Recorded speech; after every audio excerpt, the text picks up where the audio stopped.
Assalamualaikum warahmatullahi wabarakatuh. Izin memperkenalkan diri, nama saya Rizky Fauzi dari kelas 21C TI HRP. Saya adalah perwakilan dari kelompok 9 yang akan menjadi moderator. Pertama kita akan membahas tentang perangkat keras.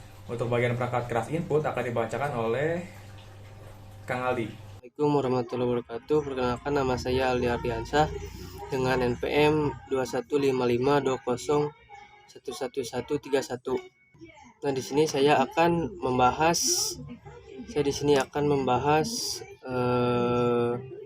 perangkat keras, perangkat tambahan.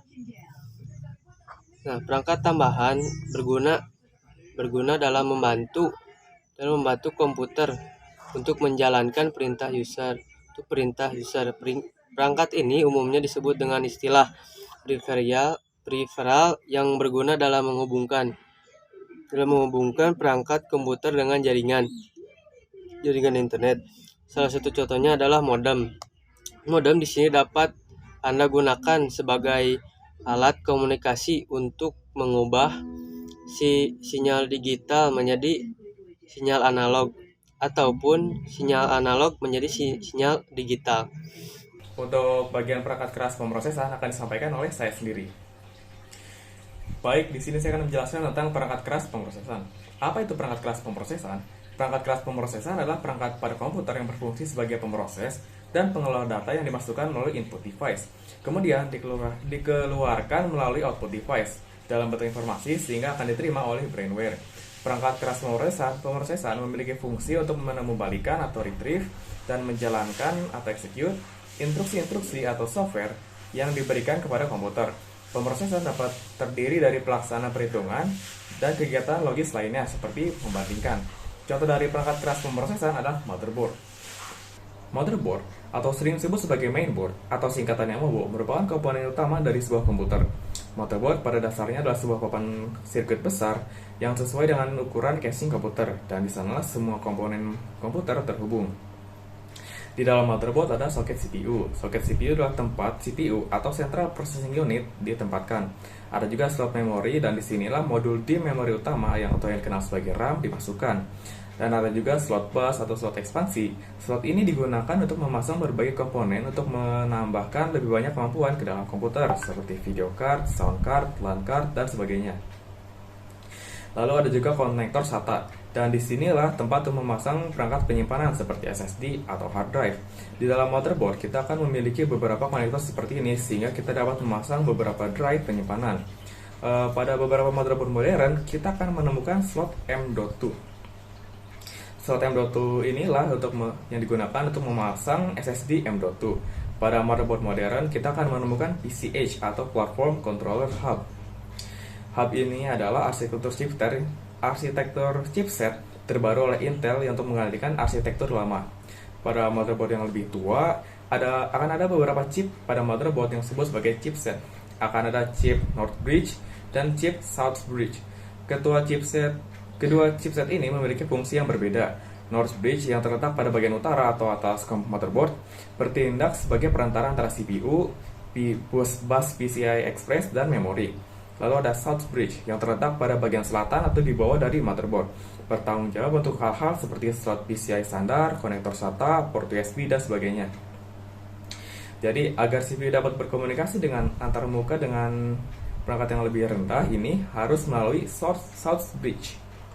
Tetapi sekarang arsitektur ini telah digantikan oleh PCH atau Platform Controller Hub.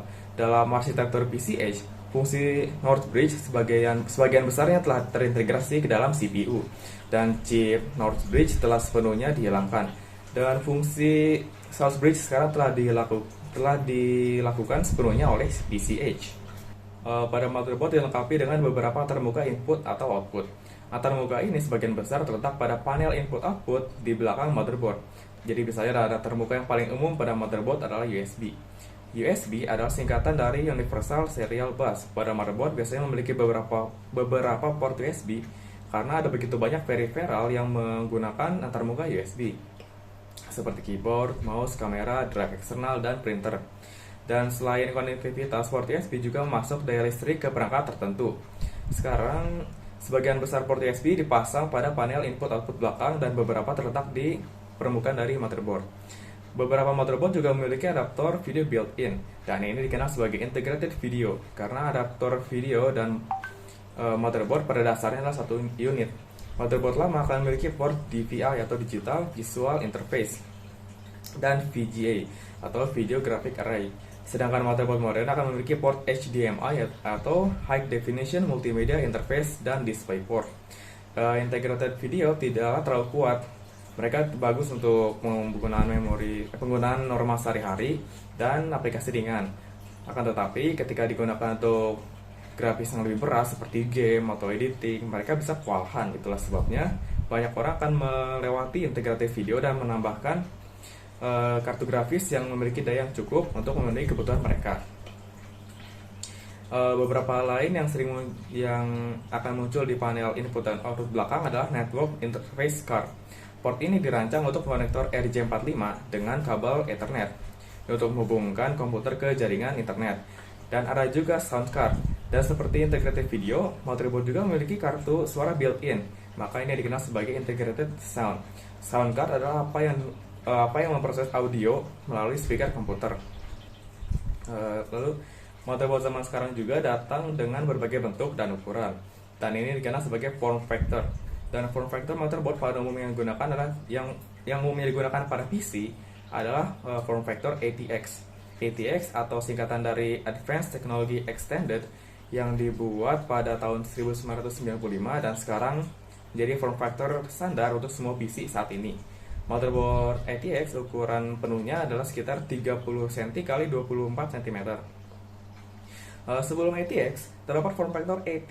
AT adalah singkatan dari Advanced Technology. AT digunakan pada tahun 1980-an dan dikembangkan oleh motherboard IBM AT berukuran sekitar 30 x 35 cm dan tidak lagi dikembangkan sejak ATX.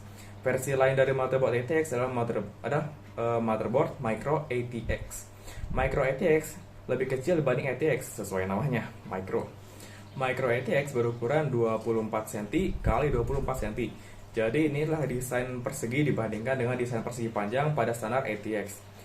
Micro ATX ini lebih murah dibandingkan ATX dan dirancang agar sesuai dengan casing komputer yang lebih kecil dan juga memiliki konsumsi daya yang lebih sedikit, namun dan fitur yang sama seperti motherboard ATX standarnya. Untuk bagian perangkat keras penyimpanan akan disampaikan oleh Teh Gita. Nama saya Gita Mutiara Syawalnitya dengan NPM 2155-2011-231. Di sini saya akan menjelaskan tentang perangkat keras penyimpanan dan perangkat lunak utility. Yang pertama kita akan membahas tentang perangkat keras penyimpanan. Perangkat keras ini berfungsi menyimpan data-data yang berada pada komputer agar bisa diakses sewaktu-waktu. Berdasarkan tipenya ada dua, yaitu perangkat keras penyimpanan sementara dan perangkat keras penyimpanan permanen. Kita akan membahas tentang perangkat keras SSD. SSD yang merupakan singkatan dari Solid State Driver adalah media penyimpanan yang menggunakan memori atau non-volatile memory sebagai media dan tidak menggunakan disk magnetis sebagai hard disk konvensional. Berbeda dengan memori atau volatile memory seperti RAM, data yang tersimpan pada SSD tidak akan hilang meskipun daya listrik tidak ada. SSD ini lebih mirip seperti memori pada HP, yaitu micro SD dan lain-lainnya. Keunggulan SSD adalah kemampuan baca tulis yang jauh lebih cepat dari hard disk, dan juga SSD memiliki ukuran yang ramping dan berat yang lebih ringan dibandingkan hard disk. Tetapi sesuai dengan kapasitasnya, keunggulannya juga, harga SSD lebih mahal dari hard disk. Cara kerja SSD membaca dan menulis data ke chip memori flash yang saling berhubungan yang terbuat dari silikon. Pabrikan membuat SSD dengan menumpukan chip dalam kotak untuk mencapai kepadatan yang berbeda. Chip ini menggunakan floating gate transition atau FGT untuk menahan muatan listrik. Selanjutnya kita akan membahas tentang perangkat lunak software. Untuk bagian perangkat lunak aplikasi akan disampaikan oleh Kang Aldi. Nah, di sini seterusnya saya akan menjelaskan software application software.